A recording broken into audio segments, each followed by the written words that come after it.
Hello and welcome back. I sound like I'm answering the phone. I know, I love it though. Welcome. Hello. Welcome back to the third episode of our mini financial episodes. Mini M-I-N-I and many M-A-N-Y. I'm Darcy Melton, and with me is... Nathaniel Melwar, thank you for that lovely intro. Yeah, you're welcome. I'm really shaking it up with my intros. Well, this is, I think, why nobody's ever asked us this question, but I like to pretend that people ask, so why don't you record all your podcasts in one day and then just post? This is why we get crazy and loopy throughout the day. And then we spent 8 hours. No, not even close. We spent 3 hours today recording podcasts, and then to use about an hour and a half of recordings. Maybe 4 hours to use an hour and a half of recordings. Mm-hmm. I think that maybe makes us just sound like not very good podcasters. That's a very good point. I don't know why I put that in there. Yeah. Well, it's going to stay. Let out our secrets. It's humility at its finest. Okay. And this is the third episode in our special, what would we calling it? Or special finance episodes? Our many special finance episodes. And as they always say, the third movie is always the best. Or at least better than the second one. So I'm hoping this is better than... Is that something people say? I don't know. I hope so. It might be true. Well, I have no idea. Pretty good though. Okay. The second one is usually garbage. I mean, people who are like, Empire Strikes Back was amazing. I'm like, okay, fine. But typically... the Two Towers was amazing. I don't know what I'm talking about. So let's talk about credit cards. Let's talk about credit cards and reward programs. Yes. Let's talk about reward programs first. Reward. I'm from the north, so I say water instead of water. And I also say reward instead of... Reward? Reward. I don't know. How do you say it in the South? Reward? Okay, so it's reward around the country, apparently. Let's talk about reward programs first. Yes. Can you tell me about them? I'd love to. You have your head wrapped around it more than I do. No, I think it's... in the last couple episodes, we've talked about two main things. One, we're not financial consultants or advisors. I'm not trying to say we don't know what we're talking about. We know a little bit about what we're talking about, but a lot of it was learned through... trial and error. Yeah, a lot of mistakes, and not necessarily because we went to school for this and we're trying to tell you what to do with your money. But second is there's a lot of advice that we wish we knew when we first went traveling, both myself back in 2013 and then together in 2015, and then literally every month and year after that. Because we honestly didn't know a lot of these things, and it's none of this is going to be revolutionary or groundbreaking. If it is, I'm very excited though, because that's exactly what we wanted it to be. But everybody knows, I think, credit cards exist. I mean, at a certain point, I think you hit a certain age and you're like, oh yeah, credit cards, that's awesome. I get to use somebody else's money to buy stuff. That's super cool. Again, this is why Nathaniel is not a financial advisor. I would be terrible. I mean, I can imagine me when somebody's trying to go to college and I'm like, trust me, there's free money you can take in the form of student loans that will follow you for the rest of your life. You're never going to pay them back. Don't even worry about it. And then you're going to have a degree that you can't do anything with. And if you think this sounds like a very personal thing, trust me, it's not. I didn't go to college. That's just your feelings for the people around you who did go to college and pay student loan debt. So with that lovely intro, we're going to talk about reward programs. And this is one of those things we really wish we kind of just knew years ago. And it's like, again, these are not new. The Sky Miles program from Delta is not new. It's just a mix of, I don't know, I think paranoia, just not wanting to, I don't know. I think we're very much at that digital age. And I think you either have half of people our age are always living their life on the internet, and the other half are doing everything they can to be away from the internet. Never signing up, taking, no Facebook, no Instagram, nothing. It's I don't want anybody to know who I am. And I'm very much that second person. So I'm I was for years, I was I don't want to sign up for any programs where they have any of my information. And then I was like, oh, you're gonna save me some money? Okay. So I have started signing up for these programs. And no, genuinely, it's, I think one thing I think we wanted to talk about is that they are in some ways helpful because while they might not save you money, a lot of these programs aren't going to be, to our knowledge, there are no cashback free programs. A lot of cashback programs happen through a credit card. So there's no sign up for Delta and then they'll just be here's $10 back every time you buy a flight. Yeah. No, it's they give you the miles instead, and nobody knows what a mile is worth anymore. And they move around. It depends on who you're with and whatever. But I think you and I have recently signed up for programs, essentially, because either they give you a discount on a ticket, like with trains in Italy, not with Yeah, no, flights. like the Train Italia stuff. Yeah, yeah. Or like we often fly with Delta or Air France, who happen to be in the same family. Sorry, and we were doing that anyway, just because we liked the flights we had taken. Like the planes were nice, the meals were decent. We I felt mean, very it's fancy on Air France flights. I'm not gonna lie. yeah, They give that little French pastry at the end. I don't know what it's not a croissant. It's just like a French pastry, like a no brand kind of thing. But I'm like, oh, wow. France, you know. Yeah, that's exactly how I felt. Like land there for a minute. I'm like, I spent hours in Paris, in Paris. But we were doing it anyway, so it just made sense to give them our email and sign up for the little thing Yeah. where we just gain points and miles, and maybe one day we'll use them. But it's just kind of something that's accumulating, and we didn't do anything other than give them our information. And I think it's the same thing with, well, again, how do we know? Like Hertz and Enterprise and all these things. Like I think it's, if I'm not mistaken, Enterprise has a. Are they the ones that have to deal with AAA in America? Oh, I don't know. Maybe.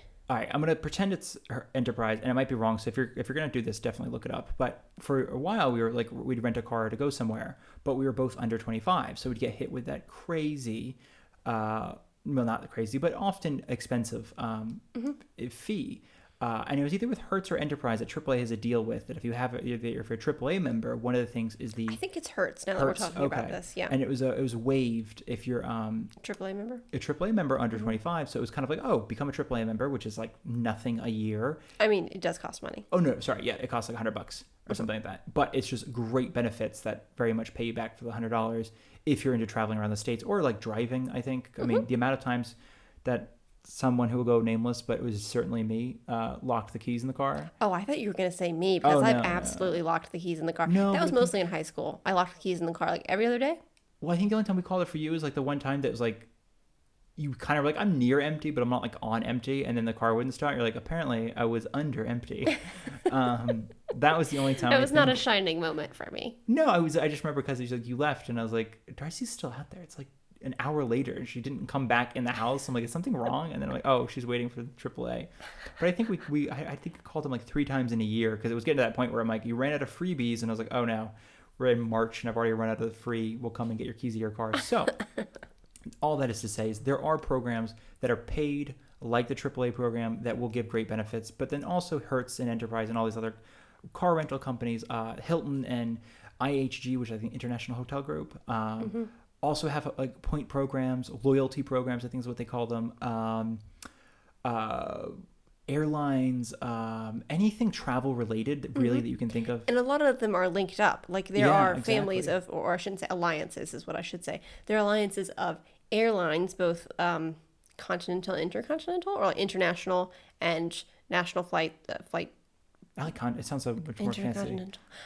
Yeah, so airlines and car rental companies and hotels will all be in the same family. So if you're signed up with that family, you get the benefits of all of those different companies when you use them. Yes, yeah, and I think that's something we found recently. Again, we didn't know this, so we're just trying to pass on some information that we didn't know to people who also might not know. But we signed up for Sky Miles, and when we had to book a room at the Milan airport.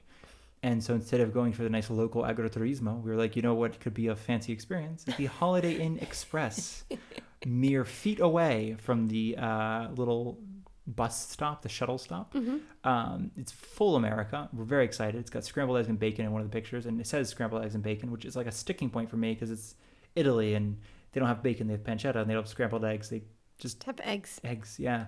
So I'm very excited to see what this experience will bring. But all that is to say is they do ask, do you have, any sort of membership with something? Like if you have a Delta Sky Miles, instead of getting IHG hotel points, we'll give you Delta Sky Miles instead.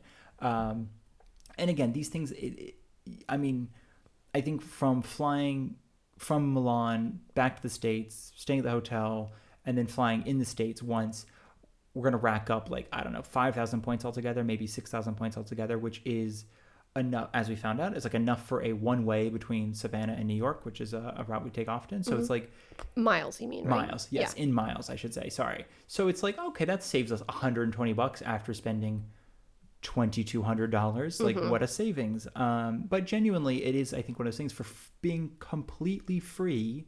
most of these programs, you do get things back. And I think just the last thing I do want to touch on before we get into the credit cards is we are stressing how free these programs are, but you do, it's smart to look into what these stipulations are. And I think Delta is a good example. Like all the airlines these days, and if anybody's flown recently, you know that there's no such thing as just buying the cheap ticket and still being treated like a human being. It's like, no, if you buy the cheap ticket, it's like, good luck. You don't get access to the overhead space. That's for paying people.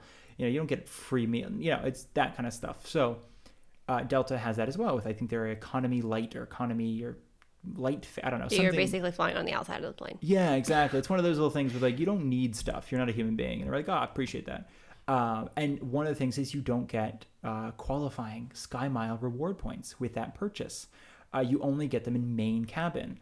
And while it's interesting because I think the main cabin thing is a smaller difference in America than it is going international. Because in America, it's kind of like, yeah, but like I don't really need to get the miles for this. Plus, the only thing main cabin gives you is like I think it's like a slightly more refundable ticket or slightly more, you can change the ticket. And often in the U.S., I mean, especially if you're just staying on one coast, you're in the plane for like an hour and a half or 2 hours or something. Like, I mean, I think there are a lot of people like myself who are like, I'll just suffer for that small point in my life. Exactly. Like as soon as I start talking about those free drinks and little peanut bags, what do they call them? What do you call it? A little snack pack of peanuts? Yeah. Or because Delta was really famous for doing those little they call them biscotti, but they were those little Biscoff crackers. Yeah, the Biscoff. Oh my god, crackers! Those are full-on cookies. Did I say crackers? Yeah. Oh yeah, they are cookies. You have Darcy has a habit of calling things that are cookies crackers and crackers cookies, and I call a lot of things. This cookies. is a contention about breakfast cookies. This is. I call them breakfast crackers because Darcy's like, no, they're cookies. I'm like, I have them in the evening and pretend that they're cookies as my dessert.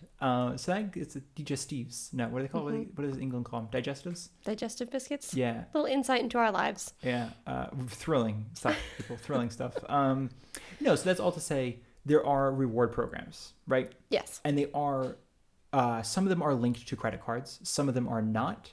Delta Sky Miles is a perfect example of there is a Delta credit card that will give you Sky Miles. But they also have this whole, again, this is one of the things we keep saying, like research, because they have this whole like, there's Sky Miles and there's medallion qualifying miles. And, this gives you X amount of Sky Miles, but this will give you X amount of medallion. It gets qualifying. very complicated and convoluted. Yeah. So that's just something to keep in mind. But the first thing we do want to talk about is if you're thinking about a trip, if you're planning a trip, it's not a bad idea to look into certain reward programs, especially if you are like, if you're somebody who already knows that you're not going to stay in certain hotels in Italy. If you're like, I'm not staying in small mom and pop hotels, and this could be for a variety of reasons. If you're used to a certain level of care and services, but also like I think we've talked about in a handful of these previous episodes that small hotels, like the more family run, the ones that are in the town, they don't have like elevators. They don't have, even if they do have an elevator, you could barely fit one person in there. I mean, standing up, let alone like a wheelchair. So this is something like we've noticed that some of the bigger hotels are part of point programs and have more accessibility features. That's true. And amenities as far as if you're just like, I need to be somewhere where they're... I need a free American breakfast every day. Yeah, a free American breakfast. You want a pool, which is not really a big thing here in Italy. Pools are okay. There's a lot of beach in Italy. But pools attached to large hotels. Yeah. I think it's very much an American ideal. Yeah. Even the really nice hotels here will not have a pool. Some of them will. They're putting one in. No, they're putting a garden in near the Vatican. That's right. But they're not, the pool thing is just weird here. Well, there's a bunch. In Rome, there are a bunch of like really fancy luxury pools attached to some hotels. That's a good point. But it's like a more of a spa experience. It's not like that family pool where you can just like throw your kids in the pool and have a time. And now we're seeing insight into the kind of parent Darcy's going to be. Okay, I meant like, yes, not throwing them, letting them run gently free. Tossing them is what I meant. No, but that's all to say with these rewards are, if you were looking for points, if you're somebody who's like, I kind of like to stay in my point program, I think your mom's somebody like this because she traveled around for her a lot for her job. So it's within the U.S. Within the U.S. So she kind of was like, I have tons of points and it'd be great if I could, even if it's a little out of the way, I could stay at the Marriott because I have tons of points and it'll become free. And it's like, okay, that's totally valid. So that's something to consider when you're planning travel is travel is to look for reward programs and figure out which one fits your needs the best. So what do you have on credit cards? Oof. I don't know. Let me look at my notes. That's a good start. No, so credit cards are, again, I think you mentioned the first episode is that we're not ever going to force you, obviously, but like we don't want you to get a credit card if you're not comfortable with a credit card. Absolutely not. Yeah. Very much a double-edged sword. Very much there's something that can spiral out of control. And I don't mean like the credit card, I just mean debt. I mean, that's a big conversation in America is the predatory aspects of companies that like you to create debt, specifically credit card companies, debt collection agencies, student loan programs. They're all about like making sure that you have debt, which they say is healthy, but then it's kind of like, why doesn't any other country have credit score? And I say that as people from Italy who have no credit score. Exactly. That's what I was going to say. Yeah. Yeah. So that's, so I didn't mean to steal your thunder then. No. I think it's crazy. I only recently, I think in the last year, learned that many countries do not have credit scores. It's something that I think was just so ingrained in me from the U.S. And it's such a awful system because in order to have good credit, you have to have borrowed money and then paid back money. But it's also so easy to borrow money and not be able to pay it back because of the systems that want you to do that. So yeah, it's something to be careful with.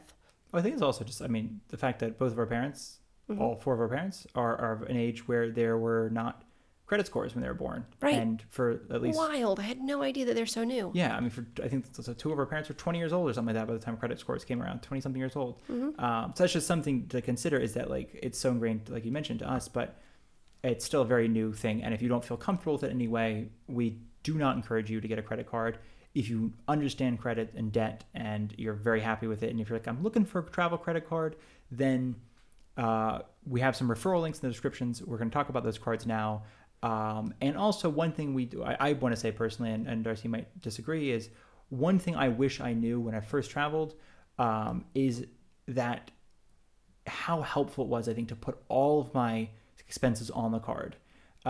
Which sounds, again, like one of those things where, again, you're talking about debt. You're talking about like these sort of like, oh my God, is this dangerous? Can you pay that back? It was always like, again, I had the cash. So I'm like, I have money. I have this saved up. I know I can pay for this. That's not a problem. It's just, there were so many times where having a credit card would have been helpful, whether it was, just having, like, a lot of them we're going to talk about have travel insurance, have purchase insurance. If you buy something like a phone with it and the phone breaks, the card will have you covered. Even if, like, if you buy an iPhone, Apple Care runs out, the card might still have it covered. They are a lot more angry about, not angry, what's that? But they're a little bit more dedicated about getting your money back if you if you've noticed that there's a false charge, or it's something that happened to us recently in Rome. We bought some like week passes, day passes, 2-day passes for the metro. It's not much. It's like $15, $20. But the machine was out of passes, and it just didn't know that. So it tried to feed them out. It said, oops, we're out of passes. But it took our money anyway. It took our money and didn't refund us. So we basically called the bank, and then they're like, yeah, here's your money. We'll talk to ATAC, which is the Rome transportation company. So that's all to say is, like, I really did wish that somebody told me, again, 10 years ago. So credit cards were very much a thing 10 years ago, but I really wish somebody told me that, like, if you're comfortable with it and you have money, look into travel credit cards. If you're cards. able to manage your debt. If you're able to manage your debt, it can be a really beneficial thing and especially if you have, and I think something, again, 10 years ago I was 18, so I didn't really have, like, a credit score. But that is something that's, like, not everybody, I realize, has the ability to, create credit for themselves or to gain credit. I'm not sure what the expression is, as far as, like, my uncle is really good about that when he talks about it. He's like, oh, it's cultivating credit. And I'm like, oh, is that what it's called? I just call it cultivating debt. Doing, like, my stand-up bit for this. No, but that's, I think I know a lot of people can't tap into to debt, can't tap into credit to make it work for them. Because, again, it's like if you don't have a parent who's putting you on a credit card, it's sometimes impossible to get started in the system. Absolutely. The system is broken. So with that being said, here's some credit cards that we really like. Yeah. Well, kind of to what you were just saying a moment ago, the things to look for when you're looking for credit cards that are going to benefit your travel. I guess two of the things that you really want to look for in any credit card. Again, I'm not a financial advisor, just a friend. Low APR, and then a long intro period. So you want a card that is not going to charge you, and they're not going to charge you for a very long time. I think that's a pretty succinct way of putting it. And the APR thing, if I may just jump in real quickly. We don't really watch a lot of like these financial news, but we have noticed the Fed does raise interest rates, which raises everybody's interest rate. And that is something I've noticed that even 3 years ago, it's like we would get credit card offers for like 15 to 18% APR. And then now we're getting credit card offers 28 to 30% APR. And it's like, insane. oh, that's really changed. However, a lot of them, as you mentioned, the intro period, 12 months seems to be a really good minimum where they won't charge you. Again, if you don't know anything about credit cards, this is helpful. If you know about credit cards, you could just ignore me. But 12 months seems to be a minimum, and that means for 12 months, they will not charge you any interest on your debt. So you have to pay back every month, but you won't actually they're not going to charge you, I guess, Extra, interest every month. Yeah. And it's usually anywhere between 12 and 18 months. If you get lucky, sometimes you'll see 20 or 21 months. That's more for balance transfers and not necessarily for purchases. So if you're talking about like Darcy and I, for an example, we would go on these sort of 3 or 4 month long trips. Sounds fancy. I meant like we're going to be in Italy visiting my family for a few months, and then we're going to go somewhere else for a few months. And so it was sort of like, that's perfect. Like we're not going to be charged interest for those few months. So we can put it on the card, and if anything happens as far as like something breaks, miss a flight, et cetera, the card has got us covered. So it took a lot of stress out of traveling, I think. Yeah, so that leads me into thinking about other kinds of rewards that you get with having a credit card. Every card is going to be different. Every company that you get one through is going to be different. But things to think about are, do they give you cash back? And some places will give you like 1% cash back on gas, or whatever it is, 3% on groceries. So what kind of things do they offer in that way? Do you rack up any points or miles for, like we were talking about earlier, for hotels or car rental or flights, anything like that? And then do they have foreign transaction fees? And that goes, again, back to what we were talking about earlier, very similar to debit cards.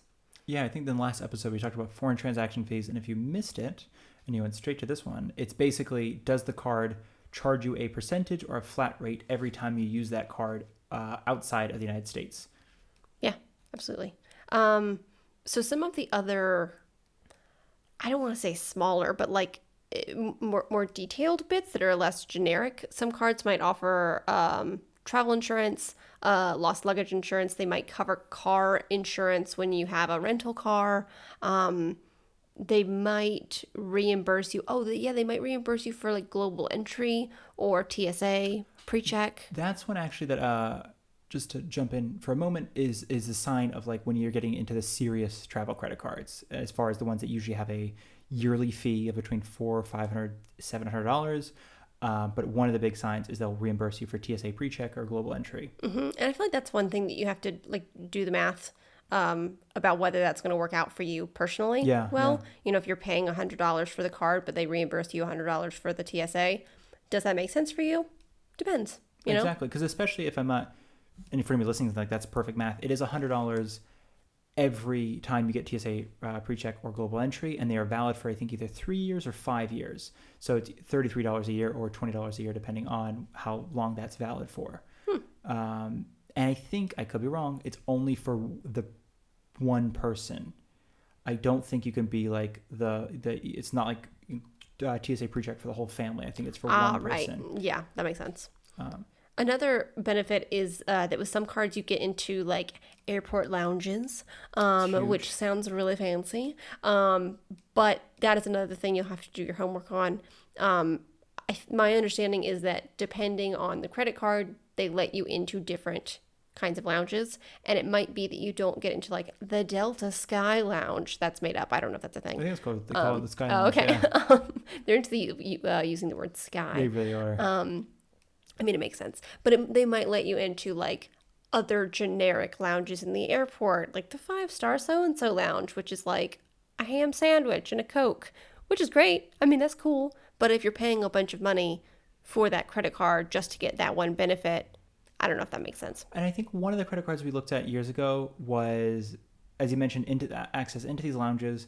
And it was like predominantly though, like they have like 1,000 lounges worldwide, and it was mostly in Asia and like the Oceanic region, Southeast Asia. So it was kind of like, if I'm not in JFK, and if I'm not in like, it was a couple ones in Europe. It was like, if I have to be in Asia for that to work. So for us, mainly traveling around Europe, it didn't really make sense. Right. But again, as you just mentioned, the Delta, I think it's called the Sky Lounge. No, it's if you're a Delta member and that's a better use of your, time, money, points, whatever, then definitely do that instead. Don't worry about a credit card that gives you lounge access. If you're like, no, I have a lounge. That is not what I'm looking for. Mm-hmm.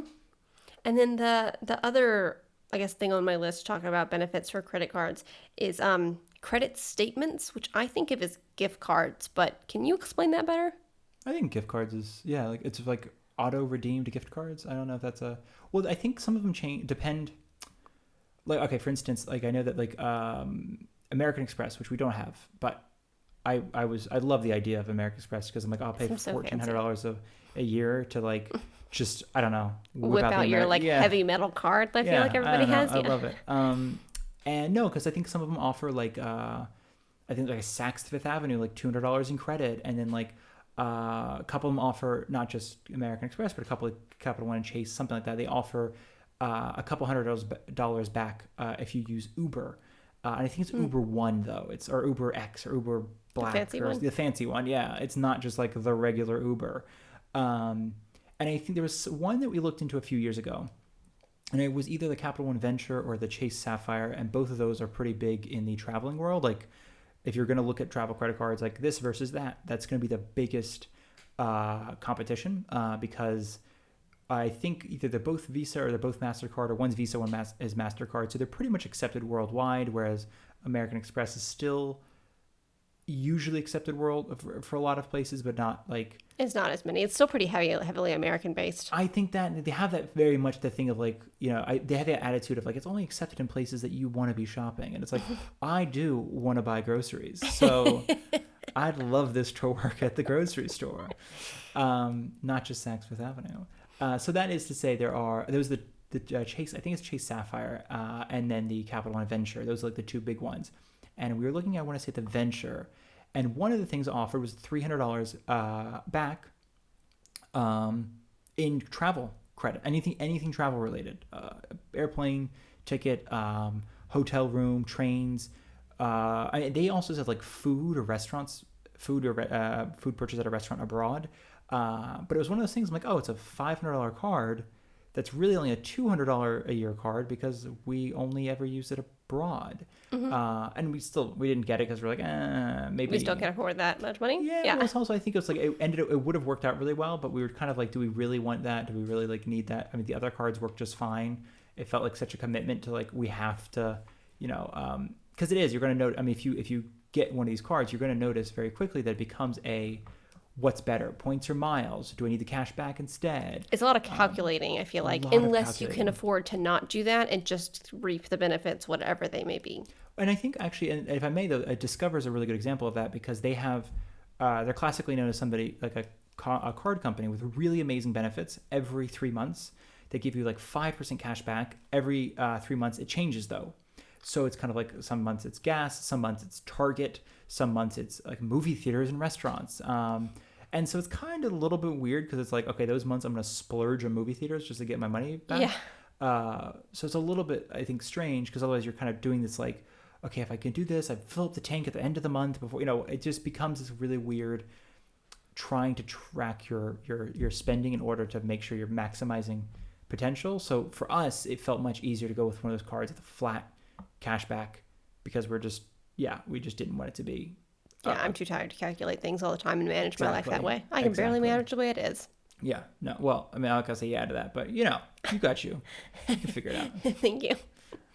So I think one of the other big things to look at before we talk about specific cards is, you mentioned earlier, points versus miles versus cashback. Yeah.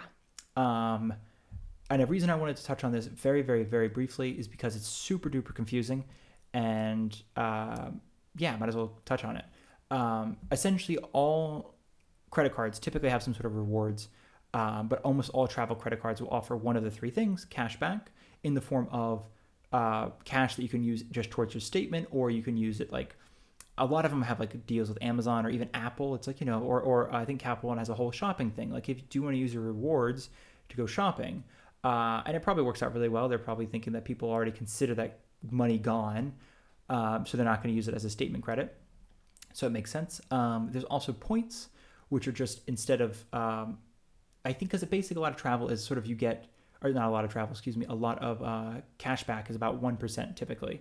So it's essentially a way of thinking is you get 1 cent back for every dollar spent. And points usually work the same way. You get 1 point back for every dollar spent. But because nobody knows how much a point costs, it just sounds way fancier. And then miles are kind of the same way, usually 1 mile for every dollar spent. And some of these change, like some of them have 2 or 3 miles. I know Delta's credit card, it's 5 miles for every dollar spent on their, like on Delta. So it's essentially 5% cash back if you want to consider it that way, or 5 cents back. So all this is to say is look into what benefits you the most. And a lot of this, I think for us, comes down to like a mental reasoning.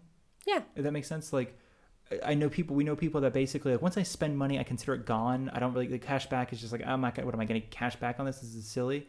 They prefer the points, they prefer the miles because it's at least like, it's almost like a little savings, a little piggy bank that they can kind of break into at some point.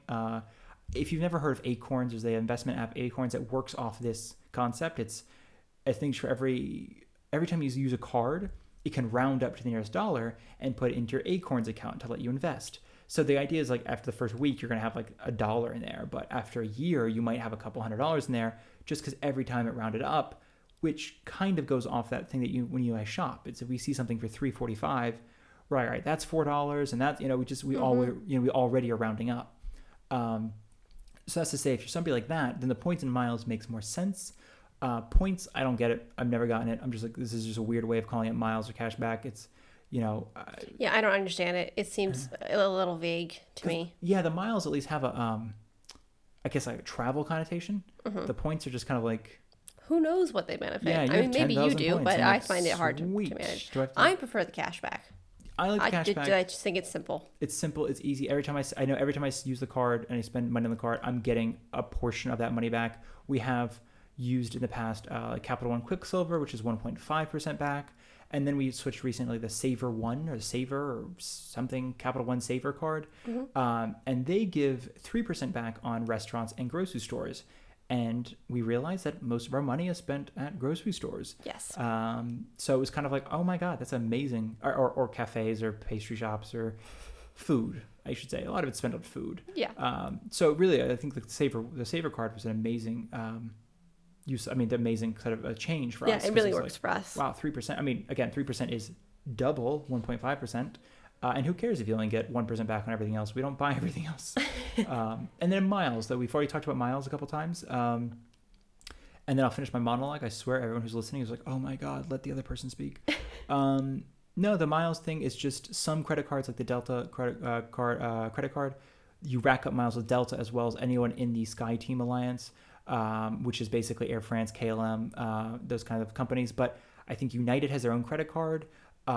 Which is through it's Star Alliance is what it's called? Or is that One World? Yes, United is Star Alliance. Okay, and then there's One World, which is American Airlines. And British and Iberia and a few others. Okay, yeah. So it depends kind of like if you go into England, you're probably going to be with One World because obviously you're going to be flying British Airways. If you're going to Spain, you're probably going to be with One World. Iberia flies there. I think SkyTeam is Delta, Air France. That's KLM, which is that's us a lot, yeah. Amsterdam, basically, is all other flights are out of Amsterdam.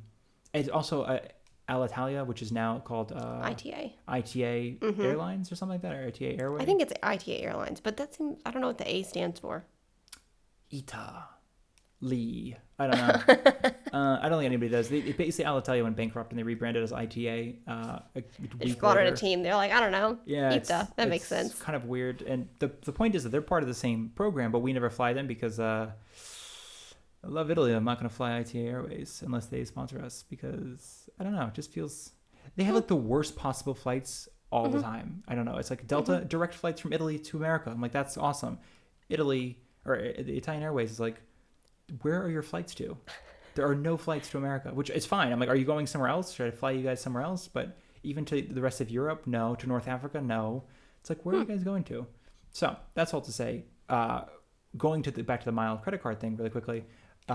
If you really are going to be like, we're going to be traveling a lot, but pretty much only to a couple different countries, and you notice they happen to share that same partnership, that same alliance, if it's like And you really like one airline or two airlines and they're in the same alliance, makes sense. exactly. So it's not a bad idea to find that credit card basically and use that credit card.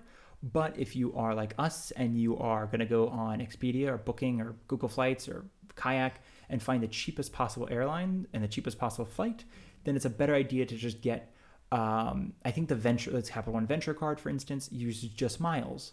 And they tell you, like, you can use these for any airline. And it's like, yeah, because it's basically just cash back, but with a fun word of miles. But I think that's kind of just, I wanted to very briefly just give that as an example of what the difference are. I mean, now that you've said Capital One Venture, we can go into quickly listing some of the cards that we know something about. Yeah. So the Capital One Venture line. It's like Venture and Venture X and Venture One or something like that. Venture line is so good for travel. It is great for travel. I think it's $400 or $500 a year. Wow. I think it's $800 for the Venture X one. But again, this is one of those things where it's like if you're traveling a lot, and American Express does not fit your needs because you're like, it's good but not great.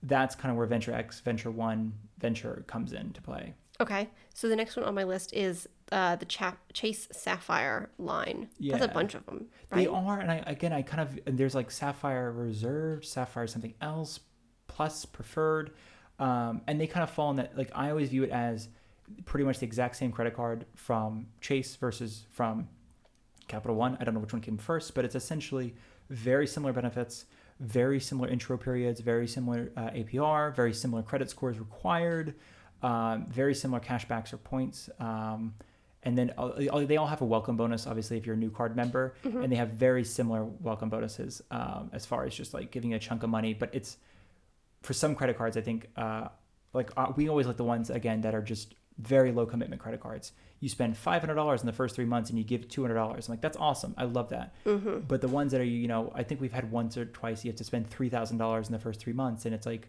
while completely possible, because... And I think we did something like that, but we got it right before we were going to book several flights, because that's the only time we're going to spend that kind of money. That we at least could know of in 3 months. Yeah. It was like flights and then like an Airbnb or something for a couple weeks. And that was... I think they gave $500 or $700 back, some nice chunk of change, and we're just like, oh, cool, that's a perfect opportunity to use it. I just wanted to throw out that as far as those are the more extreme. You're gonna have to pay to use them, but they have amazing rewards. They don't have foreign transaction fees. They protect your trip. They protect you as far as travel insurance, flight insurance, lost luggage insurance. You miss your flight, you're bumped off the flight, whatever it is, and a lot of them, as I found out just the other day, they don't necessarily compete with airline. I don't know what the expression would be, but like when you miss your flight or something like that. Yeah. And they have to give you compensation. They don't necessarily, it's not, you have to choose your credit card's compensation or the flight compensation. Apparently you can take the flight compensation and then take your credit card compensation, which for anybody who's rented a car, you might know that your credit card tells you, no, you can only take hours. If you're going to take hours, you have to decline the car rental insurance through the company. So you can't try to figure out which one's going to be better. So that's just something to kind of keep in mind as far as, again, looking for what fits your needs better. Those two cards are quite similar. If you have money and you're like, $400 a year or whatever. It's just, again, I think the reason we talk about it, because again, if you're new to credit cards or new to debt, new to credit, you do get punished slightly on your credit score for opening up a new card. It's like, what is it? A 10-point hit usually on your credit. And then for closing a card, it's like a huge hit on your credit. So anytime, I think that's what kind of came back to it for us is, do we want to open up a $400 a month, or $400 a year card and just have to pay $400 a year for the next 40 to 50 years? For some, it just felt a little bit like a huge commitment, which is why I mentioned earlier we like those non-commitment cards, those zero committal cards. Yeah, are some of the non-committing cards the Capital One Quicksilver? Is that one? Yeah. Okay. And then I also have the Chase Freedom Unlimited. Is that a free one as well? It's free, yeah. It has no monthly cost, and that was one we talked about, I want to say in the last episode. I said there's only one credit card that has a foreign transaction fee, but we used it anyway. And that was the Chase... Freedom Unlimited. Freedom Unlimited. Ironically. Hilarious. Yeah, right? Unlimited as well. Little asterisk next to that. No, we use that though because Chase has a really powerful travel rewards and travel purchasing, if that makes sense. It's like if you go through their portal to buy flights and to buy stuff like, well, mostly flights and I guess hotel rooms, um, it's just the amount of protection you get if something goes wrong is very much worth the 3%. And that is a huge way of how we use the card. We did end up using it as a daily use card in Europe. And it was like, oh, wow, that was, I mean, at the end of the year, we're like, it's a couple $100 in foreign transaction fees. That's a lot, a bit steep. But for the fact that it was just going to protect us from everything from, again, I talked about missing flights or getting bumped from flights or losing bags or whatever, every headache that comes along with flying and traveling. It was just really, and I know I sound like a total, corporate shill for the card. It was just, but I realized like you and I had so much stress around like, what if we miss a flight? We have to do that. It's always having a backup plan. I mean, but it's also like not just us. Like even my mom, people like my mom were just like, I mean, as soon as she missed the flight, she had to like in cash buy a new one at the airport. And I'm like, and because she didn't put it on a credit card, she used her debit card to do it. And it was just like, yeah, but if you had a credit card, you call them up and be like, hey, I just missed my flight. And they're like, don't even worry about it. That's why you bought it through us. And again, that sounds like one of those fake stories you tell people. And you're like, no, this really happened. But no, I mean, it's the amount of times like. And it's crazy to me. I think you and I learned this somewhat recently, last year or something like that. Our JetBlue flight got canceled. It was a whole thing. Right. Let's not tell the whole story. It was a mess. JetBlue was just awful, and they canceled our flights, and there was like hundreds of us just stranded in New York. But we learned after that apparently it's not a law that airlines have to provide you somewhere to sleep if you get stranded somewhere overnight, which boggles my mind. That seems like something that should be so normal. Yeah. And we got lucky that they did cover the hotel for us that night, but they didn't have to. So some credit cards cover things like that or can get you on other flights essentially. And usually up to like $10,000, $20,000 depending on the card you get. Like even though when we had, I think it was 10,000, which is like, again, it is a last minute flight and a hotel at the airport and the meal that you have when you're there and it's the whole thing is covered. So I if I may reiterate, just because I don't want people to think that like, we'd love if you use our referral link. Of course, it helps us. It helps out the channel. It's not a channel. It's a podcast. I'm not sure what they call that. But no, it's we also don't want anybody to do something they're not comfortable with, which is obviously credit cards or something that is a little bit dicey for everyone. But for traveling, and I know I mentioned this earlier in the episode, it's just I really, really, really, really, really wished that somebody told me about them when I was 18, and then again when we were in our 20s traveling, because we did miss flights. I did miss flights. I did, even my brother in New York City, he booked a hotel room at like Hilton or one of those Marriott something. I think it was Marriott. And then like gets there and they're like, yeah, we don't actually have, like, we have your booking on file, but we don't have a room for you. And like apparently they're like the best they could do was just like, here's your money back, but I think he ended up sleeping in the lobby on one of the chairs. And I was just like, right, but if it was through a credit card, that's something you can do something about. You can be like, hey, they just I don't know, deleted my booking or something. Like they have it, but they're not honoring it. That's insane. And that's why to me, the amount of stress I have just lost by not having to worry about everything that comes along with the stress of travel, I've just felt so much better. So yes, while that credit card does have a foreign transaction fee, and it might not be the great daily use card while you're abroad, it is a fantastic card for actually purchasing that makes sense. Your trips through. And what about the Capital One Quicksilver and Saver cards? Those are ones, I think we're like longtime users of Capital One. The Quicksilver one is kind of their very basic, I think it's like one of their very basic credit cards in the sense that it's not a lot of bells and whistles. They're I think one of the first ones you use because it was like, again, you spend $500 in the first 3 months, you get $200 back. And I'm like, that's a great deal.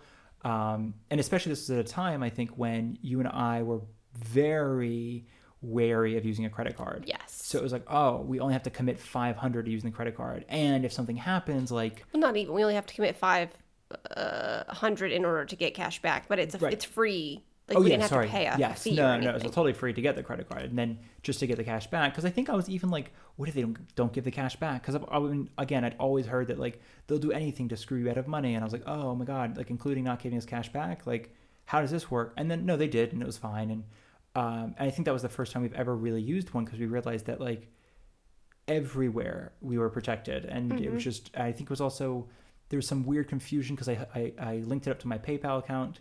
Um, and that was the only thing on my PayPal account. We had to pay for something, but then you sold the laptop on eBay. I don't know if you remember this. It's like you sold your Mm-mm. laptop before we left because it was like, all right, we got to sell off the stuff we're not going to use.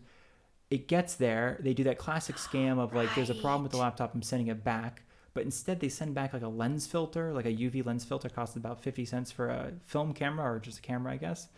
And eBay didn't care. They're like, yeah, it sucks, I guess. You got scammed. It is what it is.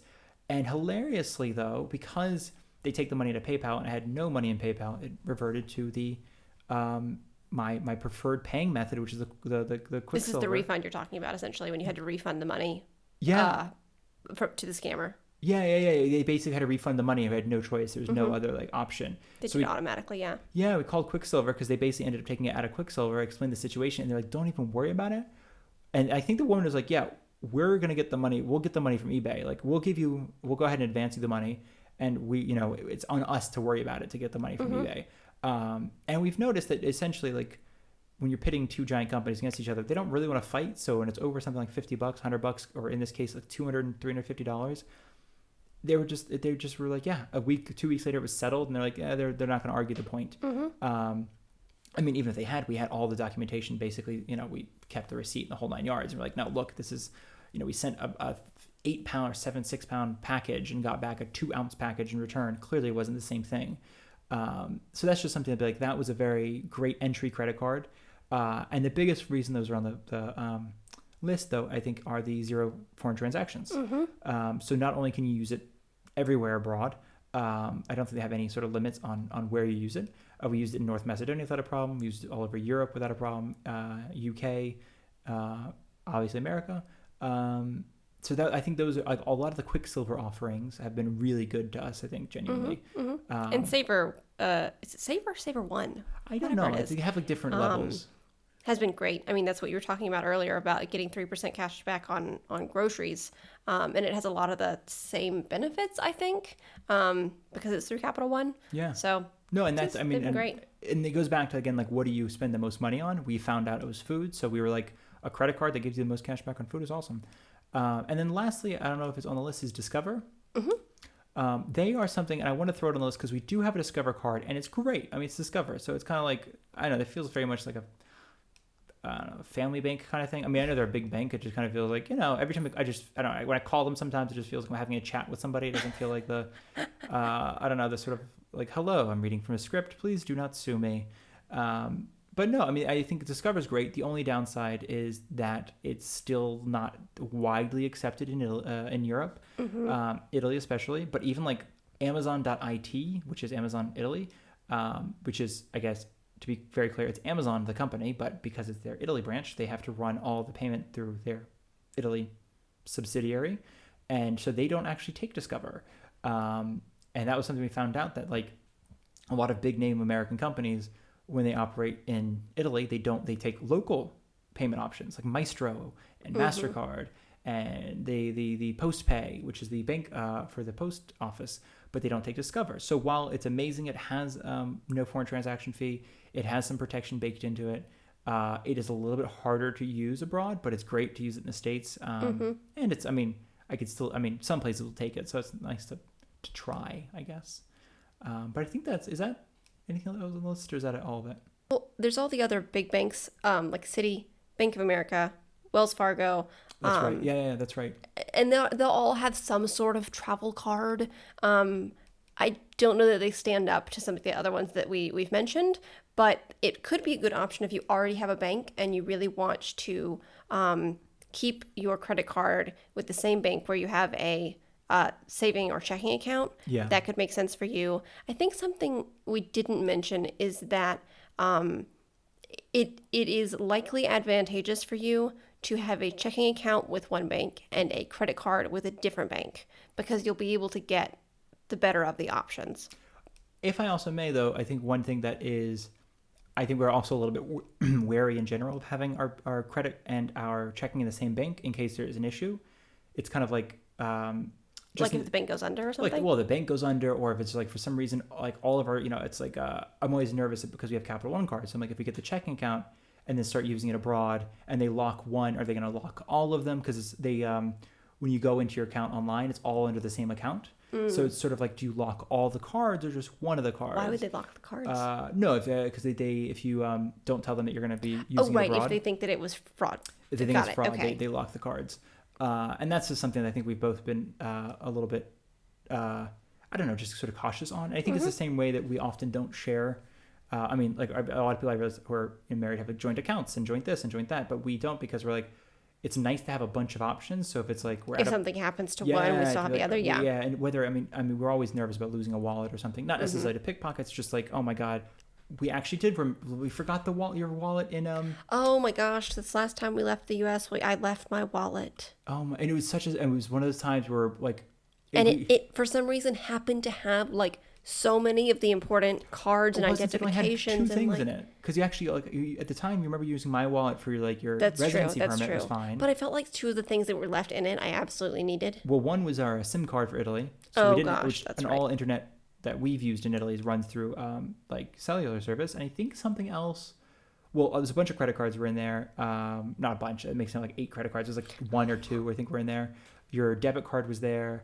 Something else, driver's license. It was like a handful of those things. So it was just like, so it was nice though that you had your wallet and separate money to be able for us to have access to anything because I just left my wallet. And I'm thinking too, and the reason I mentioned like somebody listening might be like, well, why not? You could just have a joint checking account gives you 2 debit cards, or a joint credit card gives you 2 cards. Part of it is like that was great. We left it at her grandmother's house, and no harm, no foul. But it's like, had we left it at like an airport, or had we left it in the back of a taxi, then we're canceling these cards, or we canceling. It becomes this like thing of like, should we cancel all the things and get them all reissued, et cetera, et cetera, et cetera. So we've noticed it feels a little bit safer to have our money and available money as wide as possible for us personally, because that way it feels like, again, if something does happen to one, well, we still have money there, so we'll be okay until we can get back and access the money at the first one. That makes sense. And that's financial. Not that I was going to say that's financial advice. It's not financial advice. It's money advice from your friends. But I also want to mention, since we're talking to you as friends, that we both know how much money the other person has. I feel like that's marriage advice. You don't have to live that way. But we were just talking about how we have separate accounts. We absolutely know what's in each other's accounts. Like I said, I'm very forgetful and I forget a bunch of things like that, but I do know. That's actually a good point, because I realized, I didn't think about that, but a lot of people do, or like have that like, well, this is my account, I can spend whatever I want from it. I'm like, it's also, I think a lot of the money for us, like I deposit a lot of the money I make into your account, you deposit a lot of money you make, or not even you make, but like, somebody, your PayPal account wasn't set up for a year and a half, so it was sort of like all that money went to mine. But then it'd be easier sometimes for people to be like, actually, instead of paying me, can you pay Darcy? Because I have her, all of her account information off the top of my head right now. Not off the top of my head, but at hand. So you're right. No, it's like there was still a lot of mixing of money. And so, of course, when tax season comes around, boy, is that always fun. Trying to keep up what's track of what's where. So yeah, they're going to repeat the whole not financial advisor thing. But I think that's basically the takeaway is you just to go back to, you're talking about the bank. One thought is if you're at Bank of America, if you're at Wells Fargo, if you're at Citi, and they have a travel credit card, go ahead. If you're like, I feel comfortable with them, they know who I am, fantastic. If you can go in person and go ahead and apply, great. But typically speaking, as of September 2023, those banks have very meager offerings when it comes to travel credit cards, even though I think Bank of America and Citi and Wells Fargo all have one. And when you Google best travel credit cards, they will definitely pop up on the list. It's not worth it if you bank at, I don't know, some other random bank. If you have like a Bank of America checking account, to go to Wells Fargo to get a travel credit card. Or I was thinking if you have an online bank, Ally Bank or something like that, don't go to Bank of America to credit card.